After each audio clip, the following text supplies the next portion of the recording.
अस्सलामुअलैकुम दोस्तों, welcome to horror story with SK official. आज की कहानी है एक ऐसी डरावनी हकीकत की जो आम नज़र से ओझल थी।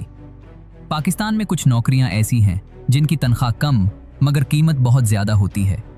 ये कहानी है एक ऐसे सिक्योरिटी गार्ड की जो हर रात दूसरों की नींद की हिफाजत करता था, मगर एक रात उसकी अपनी नींद हमेशा के लिए ख़त्म हो गई। ये कहानी किसी जिन की नहीं, किसी आसिब की नहीं, ये कहानी है खामोश लोगों की, दफन सच की और एक ऐसी ड्यूटी की जो कभी ख़त्म नहीं होती।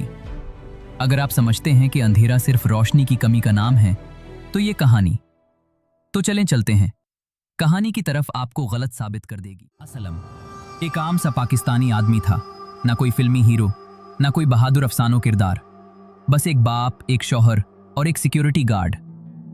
कराची के मज़ाफ़ाती इलाके में एक पुरानी फैक्ट्री की रात की ड्यूटी उसके हिस्से में आई थी। तनख्वाह थोड़ी ज़्यादा थी और सवाल कोई नहीं पूछता था। जब असलम ने पहली बार इस फैक्ट्री का गेट देखा तो उसे अजीब सा एहसास हुआ, जिसे इमारत उसे देख रही हो, परख रही हो, कबूल करने या रद्द करने का फैसला कर रही हो। उसने दिल में बिस्मिल्लाह पढ़ी और गेट बंद कर दिया। रात तकरीबन 12 बज चुकी थी जब असलम ने पहली बार कुछ गैर मामूली महसूस किया। फैक्ट्री के अंदर एक पुराना सीलिंग फैन आहिस्ता आहिस्ता घूम रहा था।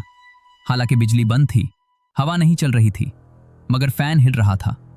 असलम ने खुद को समझाया कि शायद जनरेटर कहीं अन हो, मगर दिल ये बात मानने को तैयार नहीं था।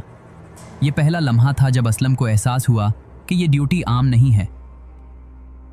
गश्त के दौरान असलम ने टॉर्च दीवार पर मारी तो उसकी नज़र एक नाम पर जा ठहरी। नाम उर्दू में लिखा था, जैसे किसी ने नाखून से खिंचा हो, रफ़ीक। असलम को याद आया कि दिन के गार्ड ने यह नाम जिक्र किया था, मगर बात अधूरी छोड़ दी थी। अचानक असलम के कान के करीब किसी ने आहिस्ता से कहा, मेरा नाम सही पढ़ो। असलम का जिस्म सन हो गया। असलम ने फौरन पीछे मुड़कर देखा, वहां कोई नहीं था, मगर उसके कानों में सांस लेने की आवाज़ साफ सुनाई दे रही थी। यह आवाज़ किसी एक इंसान की नहीं थी, ये कई लोगों की मिली-जुली सांसों जैसी थी। असलम ने कदम पीछे हटाया, मगर फैक्ट्री का दरवाज़ा उसकी आंखों के सामने आहिस्ता से बंद हो गया। अब वो अकेला नहीं था और अब वापस जाना भी आसान नहीं था। दरवाज़ा बंद होने के बाद फैक्ट्री की फ़ज़ा बदल गई। ऐसा लगा जैसे हुआ भारी हो गई हो, जैसे इमारत सांस ले रही हो। असलम ने चलना शुरू किया। हर कदम पर फर्श हल्का सा चरचराता और दीवारों से मध्यम सी बाज़गश्त वापस आती। उसे महसूस हुआ कि वो जहाँ खड़ा है वो जगह खाली नहीं है। यहाँ कुछ है जो नज़र नहीं आता, मगर मौजूद ज़रूर है। असलम ने खुद को मजबूत किया, क्योंकि डर के आगे अब सिर्फ सच था।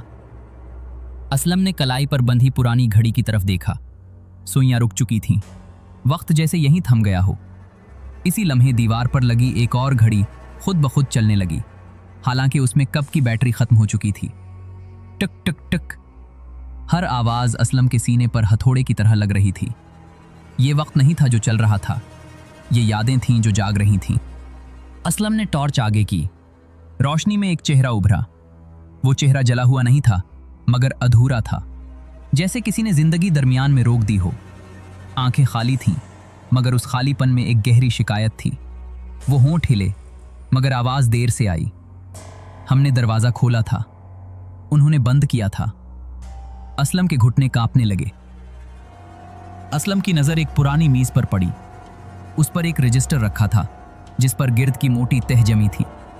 उसने रजिस्टर खोला। अंदर नाम दर्ज थे, सब उर्दू में।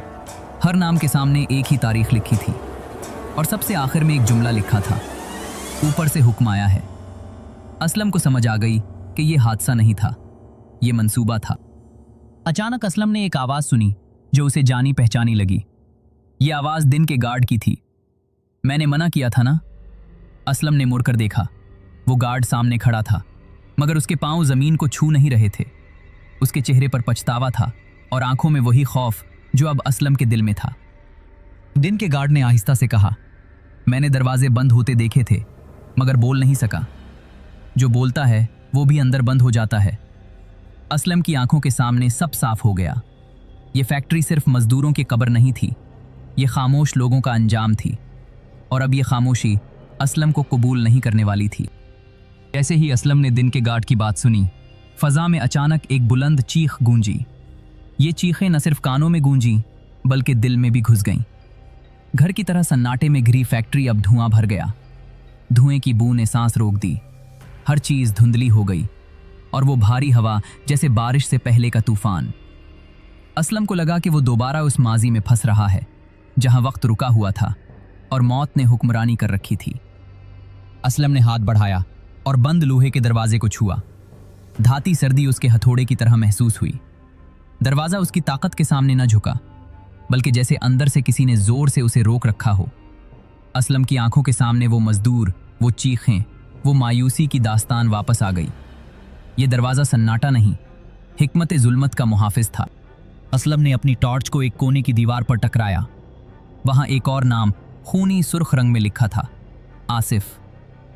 असलम के दिल पर एक और भारी पत्थर गिर पड़ा। ये सिर्फ नाम नहीं थे, ये उन लोगों की दास्तानें थीं जो जिंदगी की कैद से आज़ाद हो चुके थे मगर इंसाफ के लिए अभी तक भटक रहे थे। ये आवाज़ें अब सिर्फ फैक्ट्री की नहीं थीं, ये इंसानों की थीं। असलम के कदम बेइख्तियार एक पुराने कमरे की तरफ बढ़ गए। वो कमरा जहां सब कुछ शुरू हुआ था। कमरे की मेज पर एक छोटा सा डायरी का टुकड़ा पड़ा था जिसमें हाथ से लिखी गई आखिरी बातें पानी की बूंदों से धुंधला रही थीं। हमने सच बोला, हमें खामोश करवा दिया गया।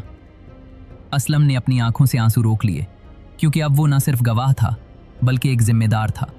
फैक्ट्री के सबसे गहरे हिस्से में हल्की सी रोशनी झलकी। ये रोशनी किसी मशल की नहीं बल्कि उम्मीद की थी। असलम ने दिल की गहराई से दुआ की कि ये रोशनी हमेशा जलती रहे, कि ये सच का चिराग कभी बुझने न पाए।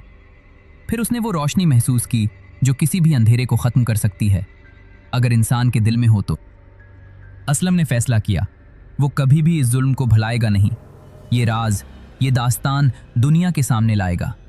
वो जानता था कि ये आसान नहीं होगा मगर अब उसके पास ड्रो नहीं, बस हिम्मत थी।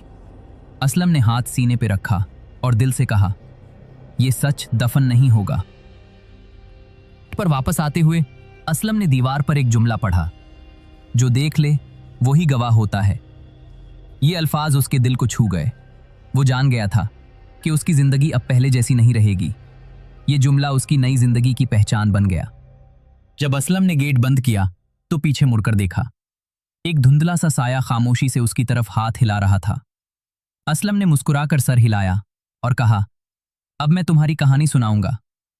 यहां से शुरू हुआ एक नया सफर जहां सच कभी नहीं मरता। उम्मीद करता हूं दोस्तों आज की कहानी आपको पसंद आई होगी। वीडियो को लाइक करें और शेयर करें। अगर आपके पास भी ऐसी कोई सच्ची कहानी हो तो आप उसे कमेंट में जरूर शेयर करें। हो सकता है आने वाले वीडियोस में आपकी कहानी को भी शामिल किया जाए। अगर आपने अभी तक हमारे चैनल को सब्सक्राइब नहीं किया तो जल्दी से सब्सक्राइब करें और बेल आइकन को भी दबाएं ताकि आपको ऐसी ही सच्ची और डरावनी कहानी वक्त पर मिलती रहे। इसी के साथ मुझे दीजिए इजाजत। मिलते हैं फिर अगले वीडियो में, तब तक के लिए अल्लाह हाफिज।